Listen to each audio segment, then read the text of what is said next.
13, spinal cord and spinal nerves, will be the starting point for all the information for the final. Chapters 13 through 17 will all be significantly featured in the final exam on May 5th. First, this chapter is going to check the anatomical features of the spinal cord and the nerves. We'll talk about different functions of the spinal cord and nerves and how they help with maintain homeostasis in the body. And we'll talk in depth about different types of spinal reflex arcs, especially arcs that we use in healthcare practices, as well as different types of research, which is very important to give us an idea how well the spinal cord and the rest of the central nervous system is acting. We'll talk about the different types of reflexes in the spinal cord. We'll talk about how integration of excitatory postsynaptic potentials and inhibitory postsynaptic potentials are introduced, and what the ramifications are of having those within the spinal cord. We'll also look and see how well the sensory impulses are directed to the brain, how they integrate, and how they go back out as motor receptors to the effectors once the body acts upon those stimuli. So let's talk about some of the structures that help protect the spinal cord. The vertebrae you recognize through here, if you recognize this as a cervical vertebra, because it has two transverse foramen on either side with the vertebral artery passing through it. The actual spinal cord is going to pass through the central canal. And if you remember how small the vertebrae were back in the bone lab we did weeks back, the spinal cord is actually fairly small as it fits neatly through those little central canals. And in of itself is going to be connected by different types of connective tissues, especially connective tissue called meninges. We're going to have three different types of layers that are very strong coverings, which are going to be bathed in cerebrospinal fluid, which is a very finite and very tightly regulated type of fluid. It's going to be continuous all throughout the spinal cord and also around the brain. It's going to help nourish and also protect as a shock absorber for the spinal cord and also the brain itself. So you can see very simply that there's a couple different spaces there. You're going to see the Dermatomal, which is going to be the really tough, thick layer, which covers the entire spinal cord area. Just underneath that, you're going to see the subarachnoid layer and the subarachnoid space, and then the pia-mater, which is the really tight covering directly up against the actual tracts of the axon nerves that travel up and down the spinal cord. They're going to be anchored there by denticular ligaments, which will intersperse through the spinal nerves. And the spinal nerves, if you look, they are just posterior to the vertebral arteries on either side of the vertebra there. These will pass through and split into both sensory and motor divisions. We'll go a little more in depth with those as well. But you can kind of see from this area how small these are. And one thing that's not shown there are the discs that we've all talked about before. If these discs start to swell or herniate, it doesn't take much. It doesn't make a lot of distance for it to transfer it into the space where the spinal nerve will press, and sometimes press into the central canal and really cause a lot of disruption there. So three meninges are going to be three layers. You have what's called the Dermatomal, which is the outermost covering. It's called the tough mother. It has the consistency of a trash bag. It's actually that thick and it's actually that durable. Very tough to tear. Those of you who ever had any kind of spinal taps done, or know someone has spinal taps done, the anesthesiologist or neurologist really has to push very hard to puncture that Dermatomal. It can be very uncomfortable at times, even with some local anesthetic. The next layer deeply is the arachnoid mater. This is where you're going to have the subdural space where the interstitial fluid will flow. So we'll have a little bit of fluid between the Dermatomal and the arachnoid mater. Last, you have the pia-mater, which is the really tightly packed layers going to be right up against the actual nervous tissue of the spinal cord. It's anchored there by the denticular ligaments. This is where you're going to have the CSF, which is going to be spaced right between the pia-mater and the arachnoid mater, what's known as the subarachnoid space. This is also going to be continuous, what we call ventricles. These are going to be the reservoirs we found deep within the brain. We'll talk about those in the next chapter. So here's a nice little shot of the spinal cord itself. So if we look at the layers first, if you notice the outermost layer is colored silver here, that's known as your Dermatomal. When people have epidurals done, epi means outermost, so the epidurals, when they inject cortisone or other types of anti-inflammatory cocktails, they're usually going to inject it in the space between the Dermatomal and where the actual vertebrae are going to meet. The Dermatomal and the periosteum of the vertebra that's going to be the epidural space. That's where most of your injections are going to take place. So again, injections are done in the epidural space. You're going to see what's called a spinal tap. That'll draw CSF from the subarachnoid space, which I'll get to in a second. Next layer down a little on the purplish side is called the arachnoid mater. So you're going to have what's called a subdural space between the dura mater and the arachnoid mater. If you go just inside of that, between the arachnoid mater and the pia mater, that's going to be the subarachnoid space. That is where the spinal taps are done to draw CSF out. And I'll show you in a few minutes why we do that in particular. You can see the denticular ligaments that are going to anchor the pia mater to the arachnoid mater. And on either side here, basically we're looking at the anterior portion through here. The posterior is going to be facing away from us. So if we're looking at a person standpoint, their left is our right and their right is to our left.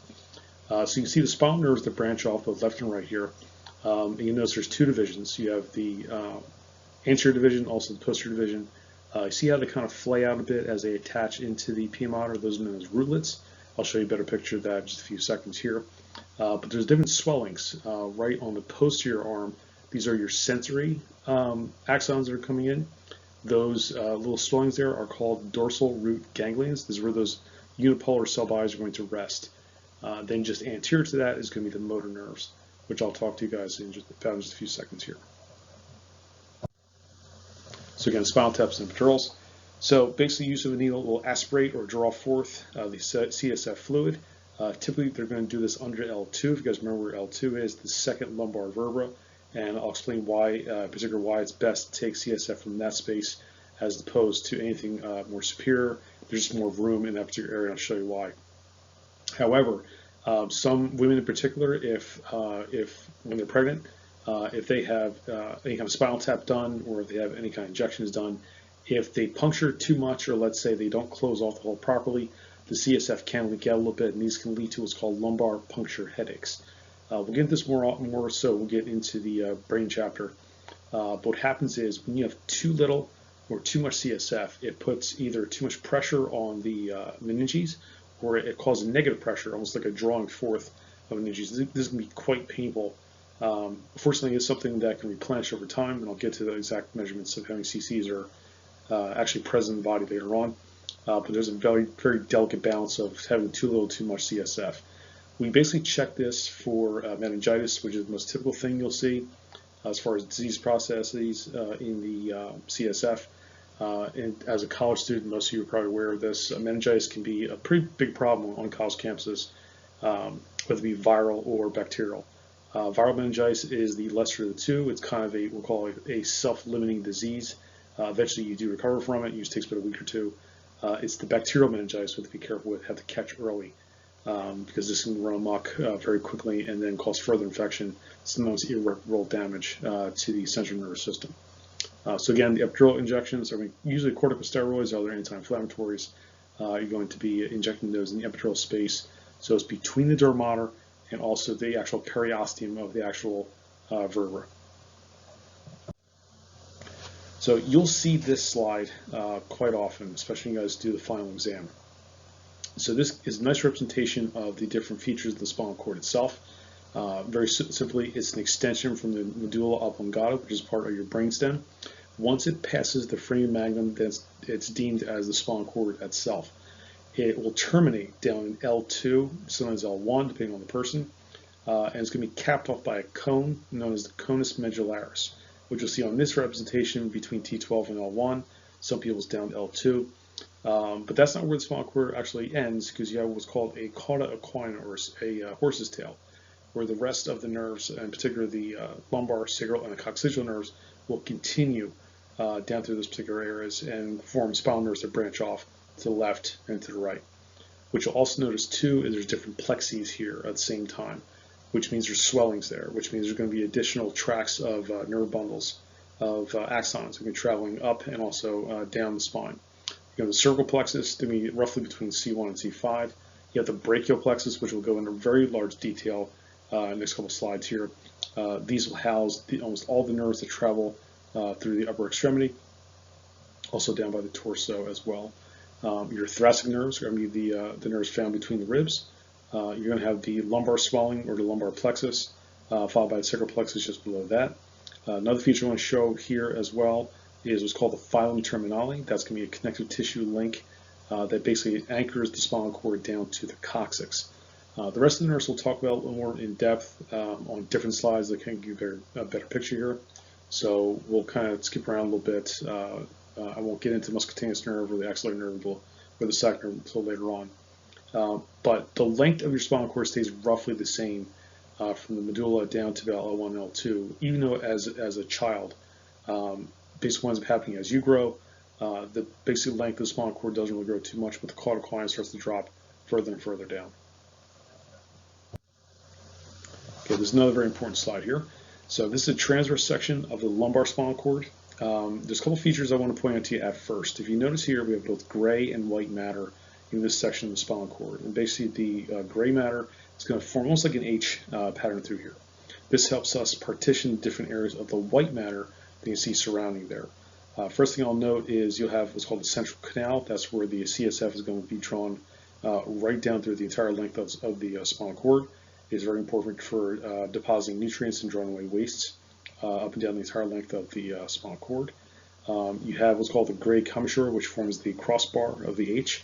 And you have different horns that are going to be partitioned off of the gray matter as well. You have the posterior horn. So if you look at the actual anterior portion has more of what's called a median fissure, a real deep cut between the left and right side. And then towards the posterior portion, you're going to see almost like a very, almost not quite of a full cup, almost like a very shallow depression called a sulcus, called a posterior median sulcus. So this is how we differentiate between the anterior and the posterior. So just looking at the gray matter again, we have different horns here. You have the posterior horn, your lateral gray horn, and also the anterior horn. So basically the posterior horn is mostly sensory, although not completely. Your lateral gray horn is mostly for the autonomic nervous system, and the anterior gray horn is going to be mostly for motor function more than anything else. So aside from the gray matter, you have the white matter. These are going to be partitioned in different areas. You have what we call columns, which are going to be tracts of axons traveling up and down the spinal cord, some sensory, some motor. So you have the anterior white column. So you have some on the left, some on the right. You have the lateral white columns on your side there as well. Of course, you have the posterior white columns on top of that. What you'll notice here as well is branching off on either side. You have a left and a right spinal nerve, and these are going to be formed by a posterior sensory section as well as anterior motor section. And what will happen is you'll see the little partition there I mentioned before. You have these little rootlets that are going to attach deep into the pia mater at the same time. Now, if you notice too, as I mentioned before, the swelling only found on the posterior or dorsal root ganglion. This is a collection of the unipolar nerve cell bodies for the sensory neurons. So these are coming from the periphery of the body, whether it be the upper or lower limbs, sometimes the trunk. So the swelling is there. It will actually take nerve impulses from sensory organs. It's going to synapse in the gray matter, as you can see here, in the interneuron, found in the purple there. In some cases, it'll transmit a motor function directly out, right at the same level of spinal cord, sometimes above or below, out through the motor section of the spinal nerve. And in some cases, actually may shoot up or down the spinal cord at the same time to allow different interactions to occur and different integrations to occur as well. So here's a nice little in situ section of the spinal cord. Even though this is going to be found, at least on the upper left picture, looks like a cervical section. It's actually more of a lumbar section. You can tell by the swellings of the anterior and the lateral white columns, as well as the shape of the gray matter there as well. But you can see that the central canal dead center. You can see the anterior median fissure very clearly, how very deeply it goes into the spinal cord. You have the posterior median sulcus, and of course you have the three types of columns of the white matter. You have the anterior, you have the lateral, as well as the posterior white columns. You also can see very easily the posterior and anterior gray horns. You can see a little bit of the lateral gray horns there as well, deep in the lateral, deep in the lumbar spinal cord. They're a little more defined in the cervical part of the spinal cord. So as mentioned before, basically your spinal cord allows for very quick processing of certain types of sensory input. A lot of times we use this in our different reflexes to allow very quick response to usually any kind of danger, which actually it would take too much time for the nerve signal to transmit up to the brain, have for the brain actually be able to act upon it. So from an evolutionary standpoint, your body has developed these kinds of responses to get yourself out of danger very, very quickly. So again, from this type of scenario here, we start at number 1 here. Any kind of sensation receptors in the skin. This could be pain, it could be touch, it could be light touch, deep touch, doesn't really matter much. Basically, what ends up happening, there's some kind of sensory reception that will trigger the impulse, and then it'll travel through the dorsal root ganglion out into the, it'll synapse with the interneuron. Part of the information will, or the nerve impulse will transmit from the interneuron to a motor neuron, so the skeletal muscle can act upon it. And at the same time, it's sending impulses up the sensory or the ascending tracts. It's very important to remember all of our sensory tracts are ascending because they're sending the nerve impulse up towards the brain. The brain will synapse up in the thalamus, and then we'll go to different neurons in the cerebral cortex, or sometimes in the cerebellum, which we'll get into later. The brain acts upon that and sends now a signal going down into a descending tract. So also that will allow things to fine tune a little bit as far as what kind of reaction that we're going to have from the particular stimulus from the sensory of the skin.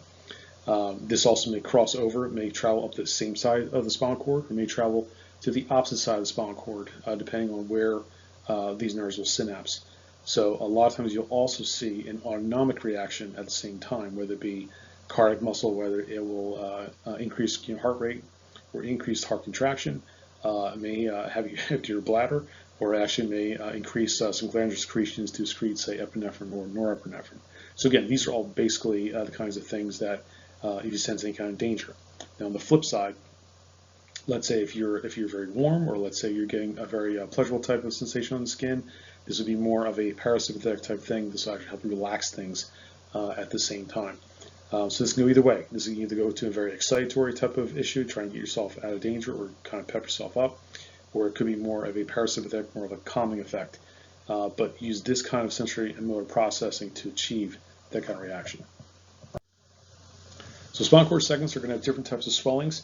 The largest you'll find in the cervical, because very simply your ascending and descending tracts will have all the different tracts that will travel to the upper and lower extremities.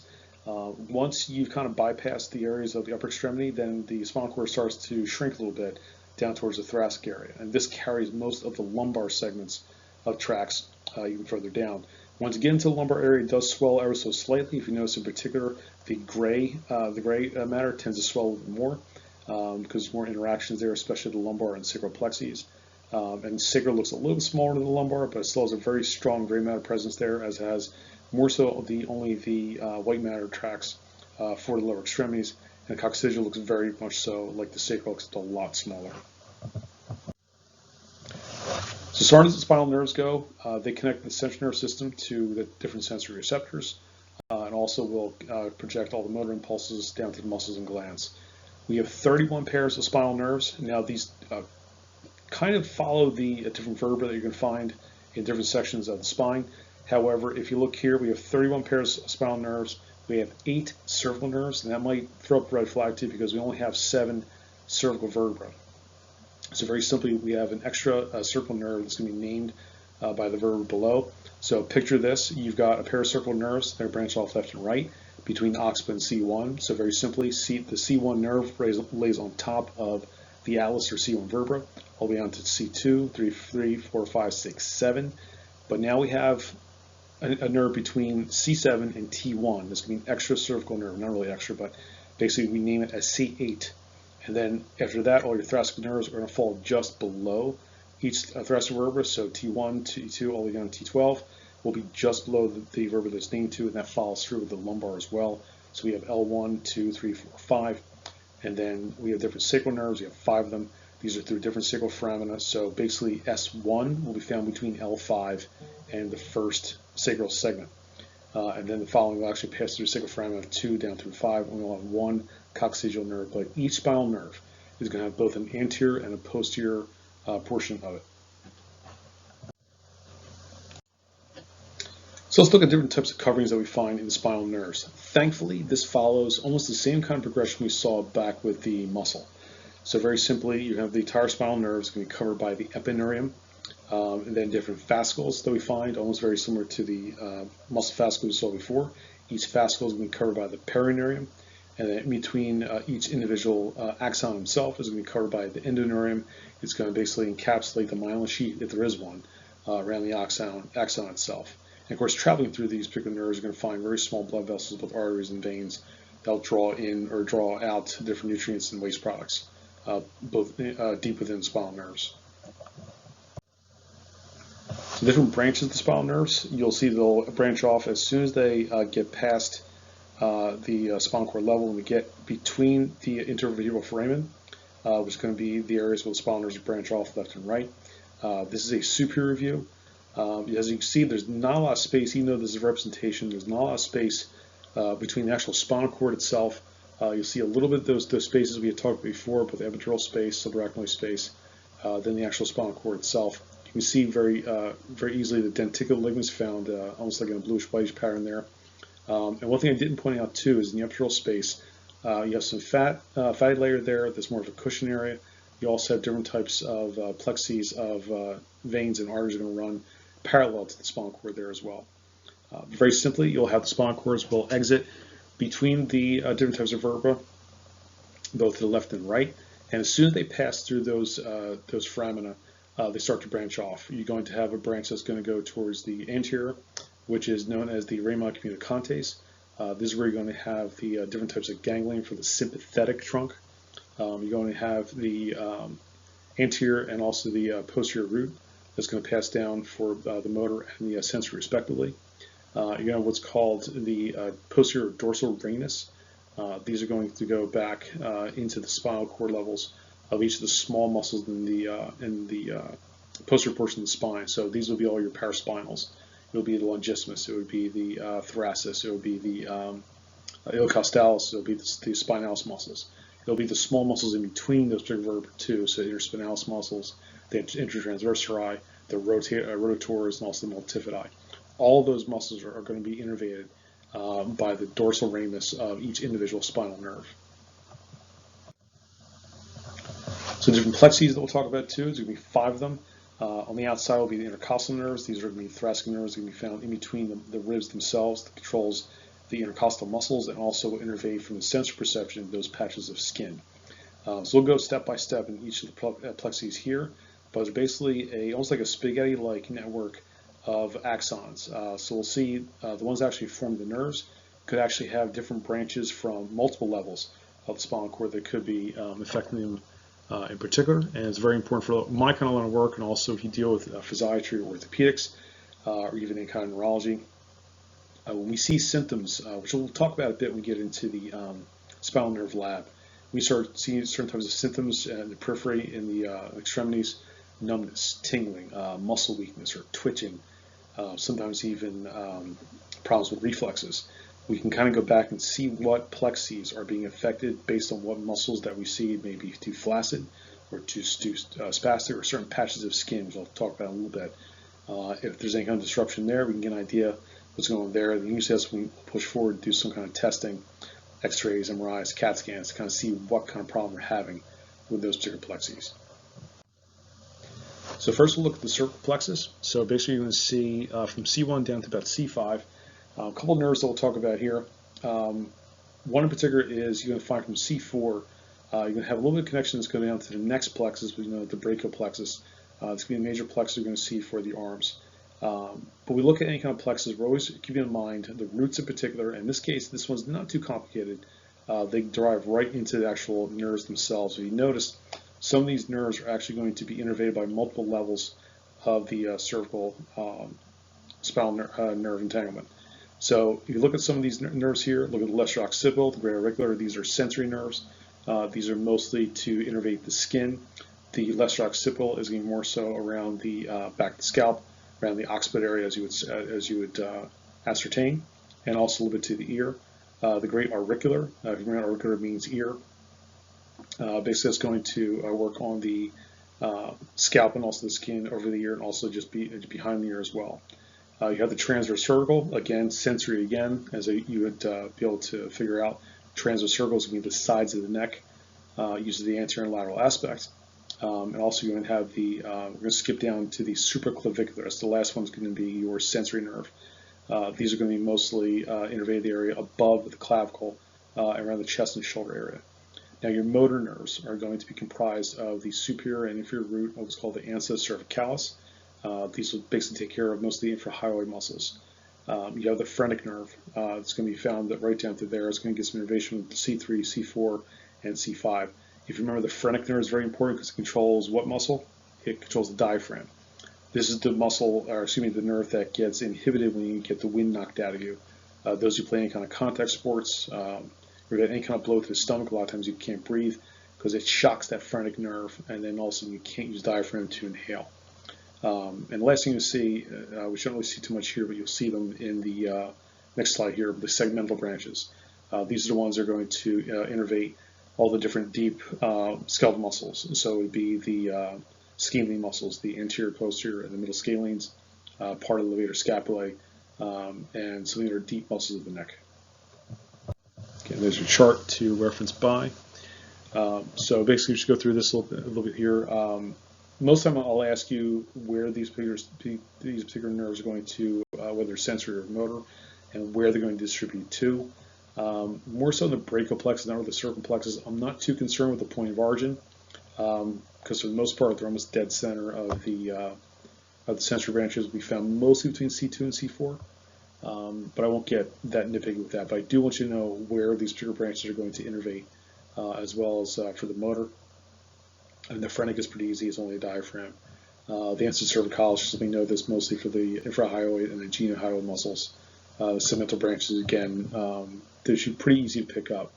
But I would be mostly concerned with what these nerves actually do. Okay, so this is the one that gets a little bit complicated. They're actually, instead of you guys doing a question or answering questions on this particular lecture, you're actually going to fill out a blank portion of this. This will be very important to know, especially when you get into the upper extremity, mainly because this has a lot of different features to it.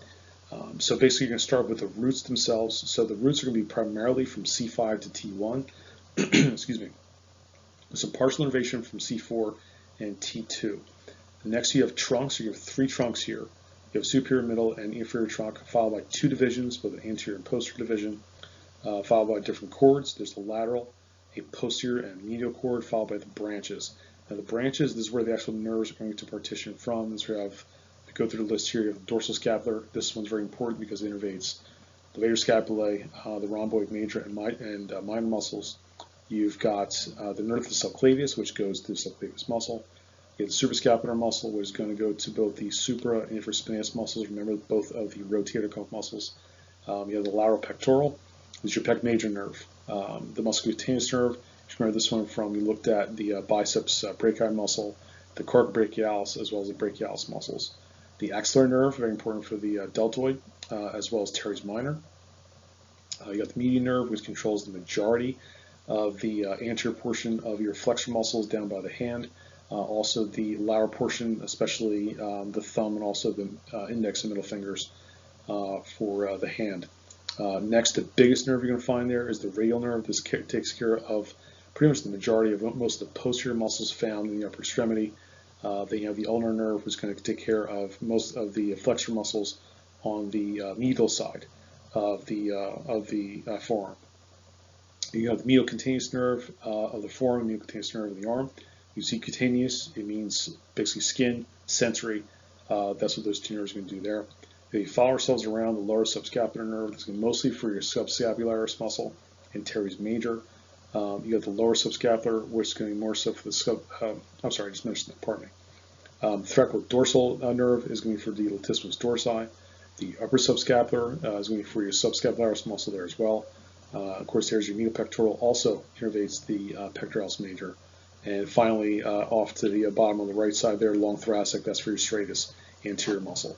The best way to learn this is not only to learn mnemonic, and this is the one we use here. Risk takers don't cautiously behave. Other than that, it's just repetition. And I'm sorry to say, it is repetition just to go through this and see where everything partitions from. Usually what I found is better to do your roots and then actually name all the branches last. I'm sorry, the branches next, and fill in everything else in between. That does make things a little bit easier, but realize it goes roots, trunks, anterior posterior division, and then chords, and then branches.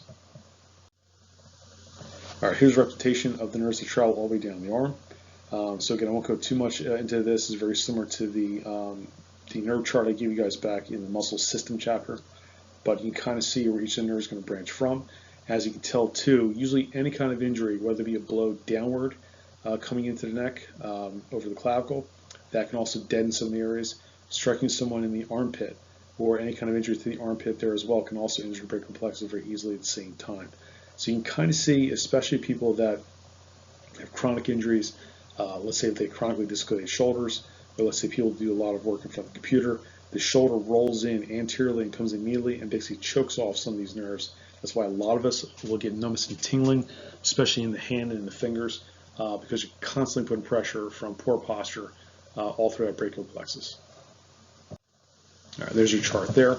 So this one, it is very important to know, again, if you know that brachial plexus diagram, you can pick this stuff out pretty easily, especially knowing the different nerves. You really should know the origins on some of these nerves, in particular the large nerves. So you notice both the median and radial nerves, they're going to span almost the entire length of the brachial plexus from C5 to T1, and with good reason, because they will innervate the majority of the muscles in the upper extremity. But I do want you to study these nerves and know where they originate from, and also know the distribution, what muscles, which you should know from the last chapter too, but this helps reinforce things a little more. But this is testable material, so even though the muscle system chapter was on the last exam, exam 4, they can still be pulled into the final exam here as well.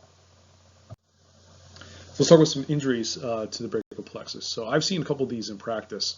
Some of these can be detrimental. Some of these can be fixed with certain types of rehab, but once you figure out what the actual cause of the injury is, if it's something that's very traumatic, where they've actually cut the nerve or dead the nerve for a long period of time, some of these are very tough to recover from. So first one you're going to see is called Erb-Duchesne's paralysis, or Erb-Duchesne's palsy, known as the waiter's tip. Basically, this person looks like they're trying to take a little bit of a back tip, kind of on the down low. This kind of thing usually causes spasm in a lot of the flexor muscles in the wrist. And what happens is at C5 and C6, sometimes both, sometimes one or the other, but it causes the same kind of deformity in through here. On the upper right-hand corner, you see what's called wrist drop. So the radial nerve is going to be affected. So the reason why it's going wrist drop is it's choking off the nerve to the extensor muscles in the wrist. So what happens is you cannot actually pick the wrist up back to extension or to hyperextension, so it simply just drops. With the median nerve palsy, you see almost the entire hand, most of your flexor muscles, with the exception of a couple on the ulnar nerve side. Median nerve palsy causes the entire hand to clench. It's actually very tough to have any kind of strength or any kind of grip strength due to median nerve palsy. And on the flip side, you see the ulnar nerve. This is called claw hand, where basically you lose any kind of contractile innervation to the lateral two fingers, in this case, digits 5 and 4, so the pinky and the ring finger. The last picture you'll see there is called winging of the scapula. This is the long thoracic nerve that controls the serratus anterior muscle. So the winging is actually shown on the right scapula through there. As you can see, it looks very similar to what scoliosis looks like, but there's no deviation on the spine. What happens very simply is the scapula normally should lay flush on the rib cage, but because the serratus anterior muscle goes into a palsy, it pulls the anterior portion of the scapula and draws the lateral and anterior. So then the medial border actually starts to separate away from the rib cage. Now, this is technically not a true joint. It's sometimes nicknamed as a pseudo joint, so usually it stays very close up against the rib cage. When we see weakness of the serratus anterior muscle, it pulls the scapula out. So as you can imagine, those 4 muscles that sit on the scapula, known as the rotator cuff, they're also affected there at the same time indirectly. So let's talk about the lumbar plexus. So this one is not quite as complicated as what the brachial plexus is. It is innervated by all 5 nerves of the lumbar region. You get some innervation from the T12. So thankfully there's only 5 roots and there's just 2 divisions. You have the anterior and posterior divisions, which you'll see very simply. The anterior divisions are going to innervate for the most part the anterior portion of the thigh. The posterior division, strangely enough, is going to innervate mostly the lateral portion and also the deep portion of the anterior thigh there as well. So let's go through these very quickly here. So you have the iliohypogastric. This can basically help innervate the muscles of the abdomen. It's also going to work on the skin of the inferior abdomen and the trunk. You have the ilioinguinal. which is also going to innervate the muscles of the abdomen, but also it's going to innervate or have sensory information from the medial aspect of your thigh, the area of the penis and the scrotum of the male, and the labia majora or the mons pubis found in the female. If you go a little further, there's a genitofemoral nerve. This is going to basically innervate the cremaster muscle, the area of the skin over the medial thigh, also the scrotum and labia majora in the male and female respectively. And then if you go a little further down, again, sticking just with the anterior division, you have a little evolutionary leftover here called the accessory obturator, which is going to work with the obturator nerve. These will work on all your adductor muscles, your adductors of the muscles of the hip joints. This includes your pectineus, it includes your the adductor magnus brevis and the longus. Also innervate the skin on the medial portion of the thigh.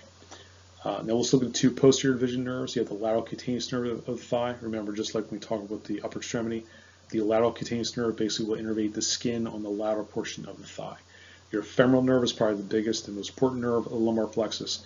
This is going to be very important, where it's going to work on the flexor muscles of the hip joint and extensors of the knee joint. So this is going to be your quadricep muscles. It's going to work on the sartorius muscle, but also innervate the anterior portion and also a portion of the medial aspect of the thigh. This will become important later on when we talk about different types of what we call dermatomes or skin patches. Here's a nice little shot of the lumbar plexus here. So we're going to concentrate mostly on the anterior view through here. So there's your ilioepigastric and ilioinguinal nerve. You have the genitofemoral nerve that's going to travel more in the anterior and the inferior. You're going to see the coccygeal nerve, which is more so for the sacral plexus, which we'll talk about in a couple seconds. But you can't really, well, yeah, the femoral nerve does not have, there it is, okay. It's femoral nerve, you notice, is dead center, just coming medial to the ball and socket joint of the hip. You see how it travels down through the majority of the anterior portion of the thigh, and then starts to deviate a little bit over to the medial aspect of the thigh there too. All right, there's a little chart there for you guys to study those 5 nerves there. Again, femoral is probably the most important, followed by the obturator. We'll talk a little bit about some of the injuries, in particular the genitofemoral nerve, especially with falling injuries. That could cause some problems with the area around the scrotum, or a lot of times labia majora in the female. So let's talk about different types of injuries, just to the femoral nerve.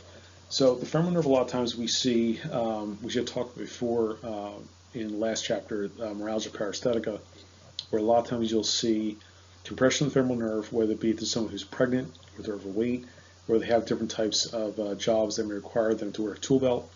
But basically, by choking off the femoral nerve, you start to lose sensation over the anterior and medial portion of the thigh, but also you lose flexion of the hip and also extension of the knee. Partially, you may lose a little bit of flexion of the trunk at the same time. So thankfully, the femoral nerve is relatively deep within the spinal cord area. So you don't see too many herniations that will cause problems with the femoral nerve. You can actually cause more spastic muscles, or like I said before, different types of body types and different types of vocations that'll have this kind of problem there as well. As far as the obturator nerve goes, naturally, if we have any kind of disruption with the obturator nerve, you start to lose sensation of the medial thigh and lose the adduction of the thigh as well. All right, the last plexus we'll look at is the sacral plexus. The coccygeal plexus only has a little bit through here, but for the most part, sacral plexus will be the last major plexus you have to worry about. Again, not quite as of a mix as you see with the brachial plexus. So we basically have the roots here from L4 all the way down to S4. S5 is going to be the coccygeal plexus. It's going to share some innervation with the coccygeal nerve. There's only one. And next we're going to have both the anterior and the posterior divisions. So let's look at the anterior division first. So the anterior division is going to have a couple different nerves there. We'll talk about the coccygeal plexus here first. So basically you're going to have some innervation that travels down through the perineal area. If you look at the pudendal nerve, this is a very important nerve because it's going to control the muscles of the perineum as well. The skin around the penis and the scrotum, the labia majora, the minora, and also the vagina in the male. This is the nerve that we worry mostly about with any kind of car accidents or having a problem with falls, or I've had some patients where they've crashed on a motorcycle or on a bike seat on a regular cycle. you usually see a lot of problems with incontinence with pudendal nerves or problems with sexual organs. So even though it's a very delicate question, a lot of times we have to ask patients, do you have any problems peeing, any problems defecating, do you have problems with sexual organs, or any kind of strange discharges here and there. Usually we're worried about the pudendal nerve, and that's something you don't want to mess with too much. Once you have an issue with the pudendal nerve, you want to try and get it fixed right away. It's a very slippery slope where once you start to lose that control of basic bodily functions, it's very tough to return. Now we're going to skip over just two nerves there: the perforating cutaneous nerve and posterior cutaneous nerve of the thigh. That's more the mostly the posterior division. Let's go right to the nerve of the quadratus femoris and inferior gemellus, and also the nerve to the obturator internus and superior gemellus. Those basically go to those four particular muscles. These are all your external rotators of the hip. So basically they're going to work for external rotation. So let's go back now to the posterior cutaneous nerve of the thigh. This is going to innervate basically the posterior portion of the thigh as far as sensory goes. The perforating cutaneous nerve is going to work over the medial aspect of the buttock. So basically going to be closer to the anal area. Now, the major nerve that you can see branching off there on the anterior division is known as the tibial nerve. That's one half of the sciatic nerve. The sciatic nerve is going to be the biggest, or also the longest nerve you're going to find in the body. It's basically a stitched together pair of nerves called the tibial and the common fibular nerve. Basically what winds up happening, these nerves basically share the same sheath, basically as it travels down the posterior portion of the lower extremity, and it splits, usually around the knee, sometimes above, sometimes below, which can cause some difficulties for certain types of patients there as well. Go a little further superior, you see the nerve piriformis, again, goes right to the piriformis muscle. This is going to be a major external rotator for the hip. You have both the inferior and superior gluteal nerves here. You'll see once we look at the long shot of the nerves, the inferior gluteal nerve is going to innervate the glute max, because out of three gluteal muscles, the most inferior have all three. Your superior gluteal is going to innervate the glute medius and also glute minimus muscles. So here's a long shot. So basically, as you can see, if you look at mostly the posterior portion, so look on the right side here, you can see the superior gluteal nerve is going to be just past the iliac crest. That's the majority of the gluteal max muscle will be. I'm sorry, the glute medius and glute minimus muscle will be right there. The inferior gluteal nerves go right in the center of the glute max. And then you see the three muscles there: the nerve to quadratus femoris, inferior gemellus, as well as the obturator internus, the superior gemellus, and also the nerve to piriformis, all in the same area through there. And then you see the sciatic nerve as it starts to travel down. In this case, it splits just superior to the knee. You see it's going to partition into the tibial nerve and the common fibular nerve. It goes a little more in depth in a couple seconds.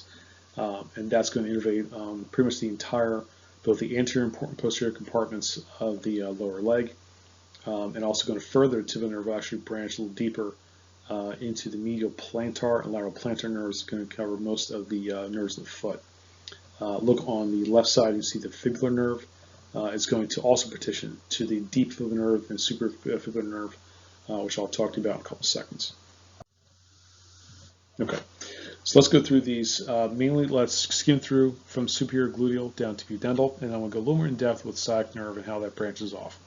So superior gluteal, again, is most of the glute medius, minimus, also portion of the tensor fasciae lata. That's the muscle that controls the IT band. Inferior gluteal is going to be glute max, nerve to piriformis for the piriformis, and pretty much the next two nerves will basically the name of the nerve tells you what muscle they innervate. Perforating cutaneous can be the inferior medial aspect of the buttock. The posterior cutaneous nerve of the thigh is over the anal region, also the area around the calf, the scrotum, as well as the majority of the male. The pudendal nerve, again, is the one we worry about mostly because it's most of the perineum, as well as the skin areas of the major sexual organs for the male and female. So again, the sciatic nerve. This is going to branch almost the entirety of the Sacral Plexus L4 down to about S3. It does split in two divisions. Sometimes it can do it right at the knee, and then some of the muscles back behind the knee can also go into spasm and cause a lot of problems with the lower extremity. But basically, your tibial nerve and the common fibular nerve are going to basically have almost the same innervation. Tibial will be L4 to S3, common fibular will be L4 to S2. The tibial nerve is going to take care of most of the posterior muscles of the calf. So you're looking at the gastrocnemius, the plantaris muscle, soleus. I'm not going to name them all here, but the flexor digitorum longus, the flexor hallucis longus, all tibial nerve. And then it will branch off into medial and lateral plantar nerves. So basically the medial plantar nerve is going to be the bigger of the two. It's going to take care of most of the flexor muscles. And basically the skin over the medial 2/3 of the plantar surface of the foot. The lateral plantar takes care of the rest. And there's only a handful of nerves on the lateral side that take care of the smaller muscles of the foot. Your common fibular, this is going to go more so into the anterior and the lateral portion of the lower extremity. So basically the superficial fibular will take care of the fibularis longus and fibularis brevis muscles. These are also known as the peroneus longus and peroneus brevis muscles. These are basically renamed quite a few years ago as fibularis muscles and fibularis nerve as well. So this takes care of the anterior aspect of the leg and also the dorsum of the foot. This is very important because when we check for a certain nerve root, L5, that's very indicative of any kind of problems with problems over the anterior portion of the shin or dorsum of the foot. If there's some kind of tingling there or any kind of pain there, we usually say it's pretty much superficial nerve, where L5 is going to be the biggest area there. Your deep fibular nerve is going to take care of most of your flexor muscles of the extensor muscles of the foot and the ankle, as well as the fibularis tertius, which is a small muscle that helps aid in eversion and also dorsiflexion of the foot. But this one is the one that takes care of your tibialis anterior muscle. That's going to be the major shin muscle or dorsiflexor of the ankle and the foot. But this one will also innervate the great and the second toe. So sciatica is known as a buzzword in healthcare. There's plenty of people that go on a WebMD or they Google something and they swear up and down if they have any kind of back problem and any kind of pain down the leg, they have sciatica. But fortunately, sciatica is a very rare condition, a very particular condition like we talked about with carpal tunnel syndrome. It sometimes can be an all-encompassing type thing, but thankfully you don't see this very often. It's basically characterized by very sharp shooting pain. It's a lightning type pain, usually like a 1 or 2 inch gap that goes from the posterior thigh to the knee, to the posterior lower leg, to the calcaneus, the heel, down to the feet, to the toes. It has to go through the entire length to be true sciatica. The other thing we see too is what's called foot drop, where tibialis anterior muscle goes weak. So in other words, you can't dorsiflex the foot, and you have what's called a foot slappage gait, where literally you can't control the foot very slowly, touching upon the floor, so it almost slaps into the floor, so to speak. A lot of times you will see loss of sensation in the foot, so usually the plantar surface and also the dorsum of the foot, it starts to go numb. It may tingle at first, but then it goes numb at some point. It's usually caused with some kind of nerve root compression and or irritation. Usually when we see any kind of compression, it only takes about a wave of a dime. It can cause numbness, but if it's irritated, that's what causes the pain. So for sacral and coccygeal injuries, we see a lot of times with slip and fall, especially in the wintertime when there's ice in the ground, or a lot of times with motor vehicle accidents, or occasionally you'll see this with cyclists and also motorcyclists at the same time. Unfortunately, they're more at risk because they have less of their vehicle to protect them. Usually in a car, the car absorbs the impact. Unfortunately, from a bike or a motorcycle, there's not much to absorb the impact, and you yourself either get flung or you absorb the impacts themselves. You do see sometimes in sports and work injuries. I've had construction workers that have fallen. Sports injury is just from hitting from bad angles. You'll see some sacral and coccygeal injuries, usually with sports figures that do any kind of jumping or falling. You see this every once in a while too. But the thing we worry most about, which can be a very delicate question to ask patients, we look for problems with incontinence and or loss of sexual organ sensation and or control. A lot of times you may have different types of discharges, whether it be different types of odors, or let's say for men who can't hold an erection. These are very delicate things to talk about, but unfortunately these things do exist, and there's kind of things you don't want to be too shy about. You want to make sure you tell your doctor about these things and get them fixed right away, because once it's gone, it is gone. But you see a lot of times the pudendal nerve as well as the sacral and anococcygeal nerves are vulnerable down by the coccygeal plexus. Now, dermatomes are different patches of skin that are basically innervated by different levels from the spinal cord, from different spinal nerves. When we see any kind of chronic types of we call abnormal sensations. In this case, we call paresthesia, which again we'll touch upon in this chapter's lab.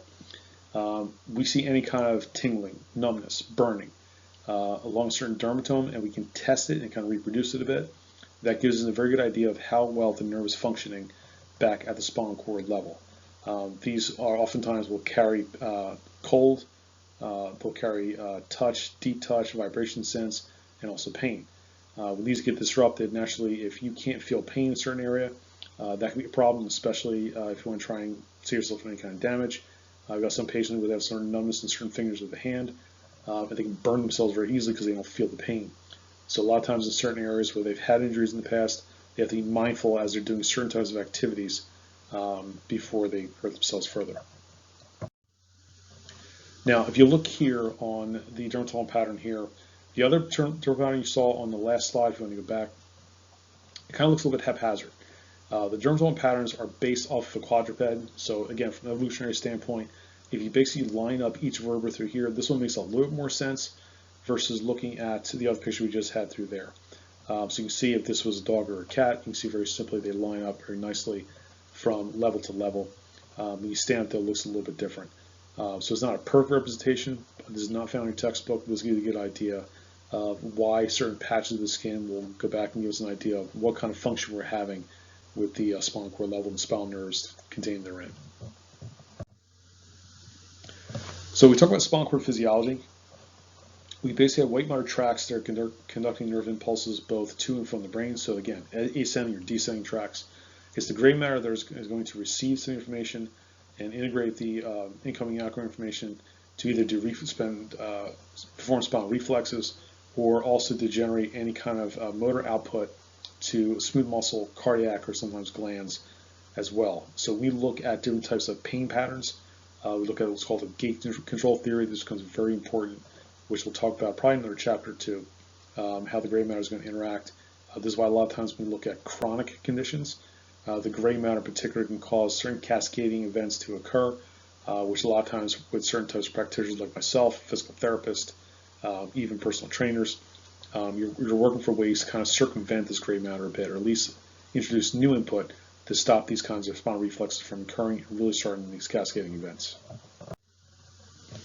So we have different types of tracts that are going to be found all throughout the spinal cord in different parts of the commissures. So you'll see the ones that are in blue are known as sensory or ascending tracts. So these are taking information from the spinal cord levels and transmitting up towards the thalamus into the brain to be processed. So you're looking at different types of tracts here. So you're going to look at the spinal thalamic tract. This is going to be one of your major sensors for pain. It's going to travel or synapse right in this particular area and shoot up towards the thalamus. If you notice, most of these are going to be named by the areas coming from and going to. So in this case, the spinal thalamic tract, it says comes from the spine, goes up to the thalamus. We look at the spinal cerebellar, both the anterior and posterior tracts. These are going from the spine and going to the cerebellum. So these are most of your balance or your sensory producing for balance. These are like proprioceptive type things. When you start to look for different positions in space and so on and so forth. You have two in the posterior column. These are the gracilis and cuneate fasciculus. These are going to carry basically different types of sensory information like vibration, touch, down most of the posterior muscles of the spine as well as all the muscles of the legs. So you notice in particular they're fairly thick and they encompass almost the entirety of the posterior column because they're drawing a lot of information from the posterior spine. So from a postural perspective, these ascending tracts are sending a lot of input up to the brain. If you look at the descending tracts, the motor tracts, very simply, a lot of times they can be named by the parts of the brain that's coming from and going down to. In this case, you're looking at the lateral cortical spinal tract. So it's coming from the cortex and traveling down the spine. This is going to be a voluntary type here. You're also going to look at the anterior cortical spinal tract, which is going to find almost right next to the, or just lateral to the anterior median fissure. These are both voluntary axons. So these are actually voluntary motions. These are very controlled motions there as well. These are what's called the pyramidal pathways. The pyramidal pathways are going to be voluntary. Also, what's called extrapyramidal, which is going to be involuntary. This would be indirect type of innervations for the motor tracts. These are usually from the autonomic nervous system. So you'll find these mostly around the lateral horns. So the rubrospinal tract, which comes from what's called the red nucleus found deep within the brain, as well as the lateral reticulospinal is going to come from the reticular formation deep in the brain, and also the medial reticulospinal tract there as well. The tectospinal tract is going to come from the tectum area. It's going to be found deep within the midbrain, which we'll talk about a little later on. These basically are all, again, indirect or they're involuntary from the autonomic nervous system. There's a quick little list we just talked about there. So if you want to match these up side by side, or if you want to open up your books and look at these side by side, this will help you remember basically what each tract does. So let's talk about reflex arcs. So reflex arcs, as I mentioned before, they're very fast automatic responses to change in the environment. They're very important for helping maintain homeostasis, especially if you have any kind of dangerous situation. So your spinal cord acts as the integrating center in the central nervous system. This takes place in the gray matter spinal cord, and as I mentioned before, this is a very fast acting type of response, whereas if we tried to rely on just the signals going up to the brain and actually waiting for the brain to transmit a motor impulse, it would take too long. There would be too much damage that would take place if we did not have these reflex arcs in place. So let's just click through this here. This will go through all different reflexes in particular, and I'll run through these, basically the same slides, in just a couple seconds. So after you're done looking at this, then come back and we'll talk about this again. All right. So basically your general components of reflex arc, these will look very similar to what you're going to find back when we talk about the negative and positive feedback loops. So very simply, you have a sensory receptor usually in the skin. It could also be somewhere deep within the in the viscera as well. So basically you have some kind of response to a stimulus. It's going to have that action potential generate through the nerve, go back through the dorsal root ganglion, through the sensory neuron. It's going to synapse with the interneuron. In the gray matter, it's going to actually send a motor impulse through the integrating center out to the motor neuron and go back to the effector. In this case, it's going to be a muscle. In this case right now, it will be a skeletal muscle. It could also be any one of the other effectors, smooth the cardiac muscle as well as a gland. So before we get into different reflexes, let's talk about certain types of vocabulary terms. Some of these should be pretty easy to follow. Ipsilateral simply means if you have a stimulus on one side, you're affecting the same muscle group on the same side. Contralateral simply means that you're having impulse on one side from the sensory neuron. It may actually affect the opposing muscle on the opposing side of the body. Monosynaptic very simply means it'll synapse with one neuron at one level of the spinal cord. Polysynaptic means it may travel your up or down spinal cord too. We'll see in particular when we're working with very large muscles, like the working with the quadriceps or hamstrings. Naturally, you're dealing with either the sciatic nerve or dealing with the femoral nerve. These will branch over multiple routes for either the lumbar or the sacral plexus. And finally, you have reciprocal innervation, which very means when you're working with agonistic and antagonistic muscles, we're going to note in particular that we're going to see one muscle contract, one muscle relax in opposing actions. As we will call reciprocal innervation, becomes very important in particular when we're trying to deal with any kind of persons that have a severe imbalance from one side of the body to the other, whether it be the front to back, or anterior to posterior, left to right, superior, inferior. We use this kind of principle to really kind of balance things out. So stretch reflex is what most of you should be very familiar with. This is the typical patellar reflex you're going to find in the doctor's office. This is the knee jerk. There's going to be other stretch reflexes too, which will be included in the lab. This one here, I'll either be adding either a video of myself working on a patient or possibly show you some other videos there too. So very soon what happens here, a little tap on the tendon will create a stimulus in the sensory receptor in the muscle spindle, which you may remember from 2 chapters ago. These are deeply embedded in the belly of the muscle. It causes a very quick stretch to the muscle. And basically with this brain, the brain basically will perceive this, or respond will perceive this as a possible tear to the muscle. So what happens is the sensory neuron will fire off the nerve stimulus. Part of it will synapse and send up the ascending tracts up to the brain. In this case, it may go up the posterior column. It will also synapse through an inhibitory neuron, which will do 2 things for us. It will actually excite one nerve, and it will inhibit the other nerve as it travels out to the periphery. So once it integrates, it's going to send 2 signals out, one as an inhibitory and one as an excitatory. out through the spinal nerves, going out through the anterior division. It's going to synapse with the muscle here. So what's going to happen is the agonistic muscle, in this case the quadriceps, will contract, and then the antagonistic muscle will fully relax to allow proper contraction on the agonistic muscle. So again, the stretch reflex occurs, the sensory neuron goes out to, will synapse with the dorsal ganglion. Part of the signal will go up to the brain, the other will synapse in the gray matter to both an excitatory and also inhibitory neurons through the integrating center. After motor neuron, the agonistic muscle will contract, antagonistic muscle will relax to allow the proper knee-jerk reflex in this case. So this is monosynaptic because it stays right at the same spinal cord level. Now polysynaptic is where it's going to innervate in a couple different actions through here. So this one is what we call a tendon reflex. So this one, there's going to be a sensor found in the tendon organ or the Golgi tendon organ. So in this case, the best example I give you is if you're going to fatigue when you're carrying a weight. All of a sudden, if you're trying to go to fatigue and trying to do as many reps as you can, there's going to come to a point where the muscle simply cuts out. So this is another mechanism to prevent any kind of injury. So what happens is when the tendon senses an overload in that particular muscle, it basically shuts down the muscle, and this is what happens. We have an abnormal stretch on the Golgi tendon organ. It sends a sensory information through the dorsal ganglion. Part of it goes up to the brain. It's going to synapse both with an excitatory and inhibitory neuron, except we're going to see just the opposite happen. The excitatory neuron is going to actually excite the antagonistic muscle. So in this case, because it's loading up on the quadricep, it's going to very simply cause the hamstring to contract. And also it will inhibit at the same time, actually will send an inhibition signal to the quadricep to basically let it fully relax. In this case, if you're holding a weight, let's say with the foot, it would drop the weight entirely and therefore save the muscle. This is known as polysynaptic because it's going to synapse with two different sets of interneurons, but again, still at the same level. Okay, the withdrawal reflex. You see this mostly in the lower extremity, but you can also see this with the upper extremity too.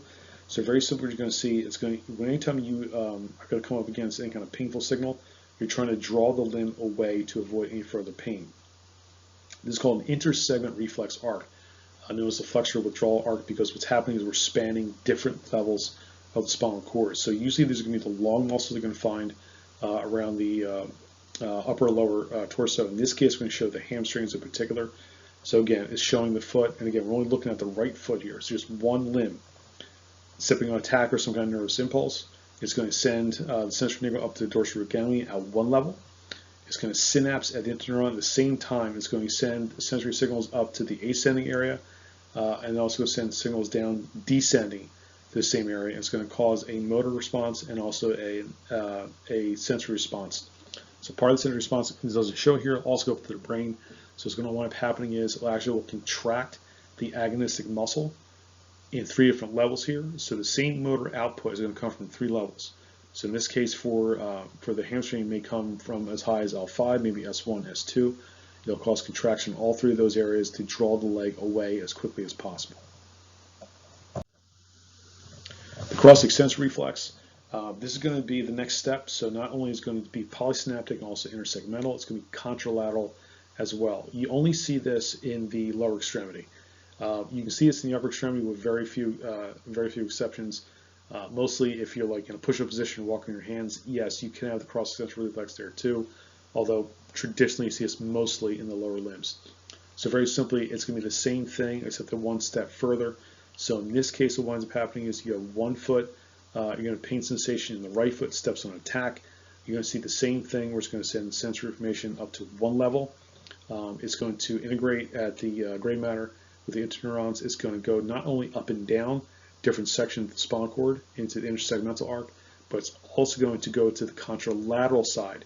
So what's happening here is you're causing contraction of the right hamstring to draw the leg away, but on the flip side, on the left side, you're causing contraction of the quadricep muscle at the same time to basically hold your leg in place so you hold yourself in balance so you don't fall over. So as you can see, this one is going to be polysynaptic because it's going to be multiple interneural connection. It's going to be intersegmental because it's going to be different levels of the spine, and contralateral because now it's crossing over to the opposing side to basically maintain balance, even though the stimulus is on the opposite side of the spinal cord. So you may or may not have done the lab corresponding to this lecture already. If you have, this will just give you a little more insight of what's going on through here. If you have not, this will give you a little more of a jump before you get into the lab. So very simply, in the spinal cord and spinal nerve lab, we're going to talk about different types of testing that we use before we basically, in the clinic. So we look at three different things. We look at reflexes, we look at muscle testing, and dermatomes. Typically, we'll do muscle testing first. So there's very different muscles along the upper and lower extremity that are indicative of certain types of nerve root issues. So if we're suspecting nerve damage, let's say it's C5, we would do some kind of test that would really kind of pinpoint the C5 nerve. In this case, it would be the deltoid muscle, as well as the bicep muscle. So basically what you would do is you would check those muscles. If they're strong, it's usually okay. But if you notice any kind of weakness, and there's a different scale that I use in the labs there too, whether someone can respond to you in full force, partial force, or they can barely lift the arm, or let's say they can barely cause a muscle contraction. All these are different levels and they're graded depending on what you will see in the clinic. We'll correspond those with reflexes, and I'll demonstrate different types of reflexes. But again, the knee reflex is probably what most of you are aware of. There's a couple of reflexes too. We'll show nerve reflexes on the foot, also the bicep, the tricep, as well as the brachialis. And again, those are very indicative of certain levels of the spine that might be injured. And last, you're going to look at dermatomal testing, where you check skin sensations. So in clinic, a lot of times we'll use like a pinprick, disposable type things. We'll look at 2-point discrimination, which I'll show you in another lab later on. We'll look at integrated systems. But a lot of times we just use cotton balls. We use cotton balls or use the back of our reflex hammers. And we're just checking for any kind of change in skin sensation, whether it be hypo or hypersensitive, or whether they feel nothing whatsoever.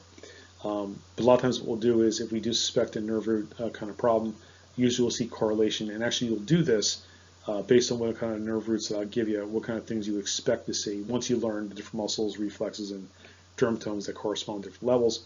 Let's say if someone had injured C5, you notice muscle weakness or muscle, you notice a problem with the bicep reflex, and also you notice the patch of skin over C5 dermatome will be somewhat abnormal. Let's just correlate what's going on through there, but we really can't confirm any of that. Let's do some kind of diagnostic test like a CAT scan or an MRI. So again, basically the spinal cord integration systems are mostly for homeostatic balances, but occasionally though, if you have any kind of damage to the spinal cord, this can severely cause imbalance with homeostasis. Traumatic injuries are basically dependent on what spinal cord section has been involved, and also how much compression we're talking about. And actually, a little bit of compression, if it's somewhat gradual, we can kind of circumvent that a little bit. But if something very traumatic, God forbid something is cut or really damaging and necroses, then it's a major problem. So generally, what we see with spinal cord injuries, if we lose any kind of sensation with the limbs, if you generally have an injury above the cervical segments or cervical plexus or above the brachial plexus, then you usually be quadriplegic, where all 4 limbs can be paralyzed. Occasionally, you'll see a hemiplegic, where one side of the body, let's say just simply left versus right. This is more so for the very upper levels of the spinal cord. Usually some kind of like side blow, like any kind of lateral hit. Let's say if you're in a car accident and you get sideswiped, this is a little more frequent there. Paraplegic is usually if there's an injury below the thoracics, usually in the upper lumbar or lower lumbars. We lose control of the legs, but the arms are naturally saved. Diplegic very simply means they have either both upper or both lower. Both lower is more common. Having both upper arms being paralyzed, but not the lower, is usually due more so to a congenital type thing or a very freak type of accident, where certain portions of the spinal cord get injured, but somehow still maintain the connections to the lower extremities. So as far as any kind of real nerve root compression, we look at either trauma or repetitive stress. There's been some cases, and if you guys remember physics at all, force equals mass times acceleration. For a lot of these types of conditions, the amount of force can be the same whether it is in a split-second timing, like in an accident, or whether it can be spread over, say, 20 years worth of sitting in front of a computer all day. I've had some cases where I've had patients that have had no injuries whatsoever. They've been in front of the computer for 20-some years, and they have herniated discs left and right. And a lot of times it could just be from poor biomechanics, They could be poor body shape, let's say they're overweight. But we do see the same kind of things manifest over time. So if someone just threw up an X-ray or put up an MRI on someone giving no information on the patient whatsoever, it's very tough to tell whether or not the person had a trauma versus someone who's been just at repetitive stress, for a number of years. Now, again, it's not saying it's impossible, but someone who really knows what they're doing, like a radiologist, can tell certain types of things here and there. But some physicians, it may be a little difficult to ascertain one from the other. But it doesn't take much as far as weight or compression strength to decrease the impulses in the spinal cord or spinal nerves. If you remember when we talked about mechanical, any kind of compression on a nerve, generating action potential, over time the nerves kind of lose its transmission force or be able to fire off an action potential or hyperpolarize. So over time it actually causes some numbness at nerve and basically can't fire off. If we can get it quickly enough to take the weight off, it can definitely improve the function of that particular nerve. So unfortunately, though, there's a lot of different structures that can cause compression, including the intervertebral disc. You have arthritis, like that osteoarthritis we looked at with the spine, that almost like a candlewax deformity where it looked like the bones are almost melting a bit. Chronic inflammation can cause stenosis, whether it be in the central canal, which impinges around the spinal cord. You see this with people with diabetes. You see people with, again, injuries and so on and so forth. Sometimes you get lesions. I had a patient, I guess, not too long ago. He had a fatty tumor deep within the spine, which basically grew right from the spinal canal area. We thought up and down it was definitely some kind of disc issue. Turns out, did the CAT scan. He went in, got aspirated, and he was good to go. But occasionally, though, it can cause numbness and paresthesia over time, and eventually can cause loss of function. All right, so that finishes up chapter 13. So again, this will be the start of the examination material for exam number 5, or the final. We'll get a little further into the brain anatomy in the next chapter.